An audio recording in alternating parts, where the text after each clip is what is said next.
Good morning, this is Jeff Williams from Veterans United Against Suicide. Thought it was pretty wrong of me if I was not to mention HMS Sheffield today, 40 years to when it was sunk, when it got hit. And as part of my Falklands collection, I thought, yeah, I was toying with the idea because obviously it's, for me, I find it quite emotional.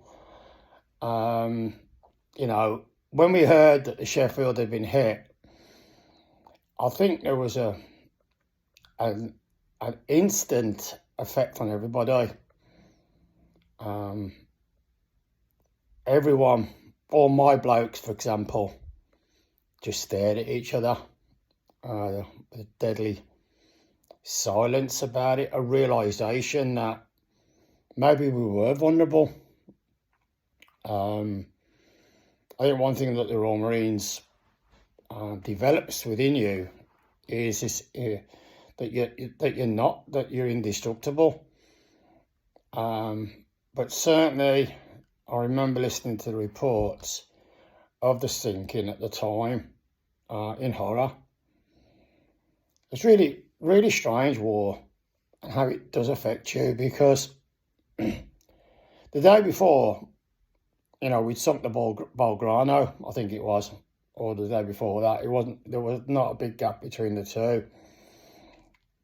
And we're jumping around celebrating the loss of life, that we'd taken that, you know, big warship of theirs, Conqueror, had done that for us, and that it would probably end the ability of the effectiveness of the Argentinian Navy, because they probably thought, well, they did think, you know, can't afford that type of losses. But I say, we looked at each other and we went, God, you know, we never even knew what an Exocet missile was. It certainly never appeared in any of the briefs on the way down. And there we were all of a sudden. It was the topic of conversation all the time. And obviously we fired at other ships, and they did hit other ships. And then we found out that they were French. That really was like, cheers, guys. You know, it was an awful, awful time. And one thing that always amazed me, when we got back from the Falklands again, everyone seemed to focus on the ground troops. You know, the Royal Marines got a lot of accolade, as did the Paras, as did the Guards, the Welsh Guards, you know, the Gurkhas were out there, obviously. And everyone that played the part on the island were heroes.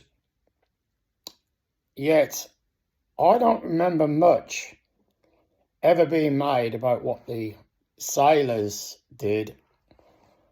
And even the RAF guys, it was forgotten really, really quickly. And I could never get my head around that. Having experienced the journey down, I think I said in my first video, you know, we were just a sitting target on Canberra. Big white aiming marks all over it. I used to lie on my bed thinking, you know, this is so easy for a submarine to take out. It's just unbelievable. We used to do all these drills of, you know, abandoned ship and all that. They used to really give you loads of confidence, that did. It was horrendous. But what those sailors did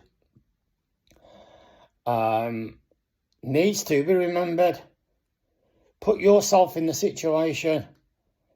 You know, you're on a ship. You can't get off it unless you jump overside. And I don't remember many people doing that. You know, you're prone to air attacks. You're prone to sea attacks. The weather, the conditions were horrendous. I mean, we used to bob around, especially when we got down in the South Atlantic. I've never experienced weather like conditions like that. And we sailed all over the world. always as passengers, obviously. What we used to call it, the Grey Funnel Line or whatever. You know, we used to go everywhere, but down south, those weather conditions were bad ashore. But on board them ships, them lads were boxed up in what I used to call a metal coffin, which is awful, but that's how I used to see it. Couldn't wait to get off. But those guys, battle stations every couple of minutes, you know, you stand down and all of a sudden, you know, air red or battle stations or whatever they used to call it, the pipes used to go off and everyone used to scramble into their, you know, into their battle positions. You know, it's tough. And they know if their ship gets hit, they're going for a swim. You know, unbelievable what they went through. But it never gets mentioned. And the Navy lost a lot of people. There was 20, I believe, that were killed on the Sheffield. And there's all the other ships that got, you know, Glamorgan and all the rest of them that got battered. Coventry. You know, really, they took a massive, massive hit. And we mustn't forget that. You know, I don't. I studied the Falklands at great length when I come back. Because to me, as a country, you know, there was a lot of accolade to start off with. That was it. How many films were made of the Falklands War? I can't remember any. Was there? Any blockbusters? No. Why? Don't get me wrong. I don't think war should be glorified. But it seems strange that after 40 years, all of a sudden, we're seeing all these documentaries. Why does it take 40 years in the human consciousness to start thinking about these people that laid their life down? You know, I've got lots of supporters who I'm thinking one in particular, I'm not going to mention a name, whose husband died on the Glamorgan. And she's had a piece of her life together. 40 years later, you know, she lost her husband. It don't go away. I shouldn't imagine it's been a day in those 40 years where she hasn't thought about him. And the same applies to all the other brave young lads that are gone. You know, I look back at it now and I think there's nobody I should imagine on them ships. So it's my age now. We were kids. I think I said before I was 24 at the time. But you look at the casualties, and the young men on the whole. I mean, don't get me wrong. Again, looking at the casualties this morning of Sheffield, and there's Lieutenant Commander on there, if I remember rightly, and stuff like this. Quite senior people that went down with it. Lots of POs and chief petty officers and stuff. But we must remember them. Not just on the day of the anniversary. They sacrificed their life for us. And I use that as a benchmark for mine. You know, I get emotional, but, you know, I look at that and I think, I'm lucky. I survived. Some people say I was unlucky. You know, the way things are at the moment. But no, I was lucky. I've seen my family grow up. You know, I've lived my life to the full. And, you know, there's so many others that are like me. But those attacks on them ships were horrendous. And I don't think as a civvy, sat in your office watching this video, you'll ever contemplate what it was like. But they did it for us. They got us down there. We were able to do the job, do the business, and then come home as safely as well. And I will always be grateful to the naval guys that allowed that to happen. So I want to say a personal thank you.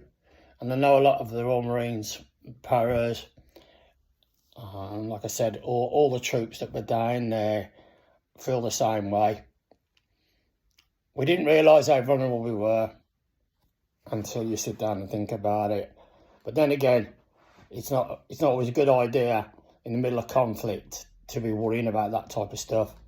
You need to be focusing on yourself, making sure you're not a hindrance to anybody, that you know your duties and you carry out your duties. You have to ensure that if you are a leader, as I was, you need to make sure your men are okay, that they're focused on the job at hand, that they're furnished with the right information to carry on and do the job effectively, as we did. So that's it. It's only 10 minutes, but you know, it's the 40th anniversary of many battles now. They come thick and fast. Let's not forget the Argentinian people that died in the cold South Atlantic. Their battleship was destroyed, sunk, and they were left not to perish, because obviously there was a lot of them that were rescued. But, you know, it's tough. It's tough at the top and it's tough at the bottom. And I want to thank everybody for the part that they played in. I don't know if anyone's ever told you thank you, but I'll say thank you on behalf of my friends and family for what you did. And I know the people who follow these videos from the Falkland Islands, I spoke to guys that have been down there. You know, I keep promising myself I'll go, but I just can't afford it now that I'm retired and sort of on the scrap heap of life. But, you know, they will always be grateful. And I say I spoke to people that come back recently from the tours of the battlefields, and it's laid a lot of demons to rest for some of them, seeing how they are so highly thought of by the Falkland Island people. And we were in no position to be able to leave those people under the occupation of the Argentinian forces. Argentina, whatever way you look at it, were out of order the way they did it. I'm not arguing who the Falkland Island belongs to, but you don't just go in and take it over. And that's what they did. And that was a fundamental mistake. And they've paid for that. They paid by lives, and they've paid. I think Argentinians were very embarrassed about how their forces capitulated at the end of it. But I'm glad they did, because I know for a fact if we'd had to take Stanley, we'd be talking about far greater numbers that were lost. And I know a lot of our commanders, I spoke to them since, said, you know, if we'd had to take Stanley trench by trench, we would have lost so many more people. We would have won in the end. We were always going to win, but we'd have lost a lot more. There'd been a lot more people out there who'd lost their sons. But thank God they saw sense and surrendered. So there we go. Look after yourself, everybody. All those people that are down, pick yourself up. Come on.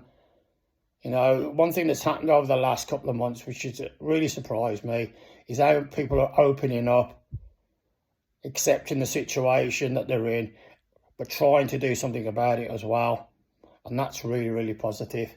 So there's me, Poppy, on me lovely scarf that was done for me. And I'll treasure this forever. And that's a fact. My wife hides a lot of my stuff, so I can't wear it. But she's not hiding this. All right. Jeff Williams, Veterans United Against Suicide. Thank you very much. Look after yourself, and respect to all those fallen and all those that still live with the war on a daily basis. Keep your chins up. Keep battling. Don't give up. Thank you. Bye-bye. See you later.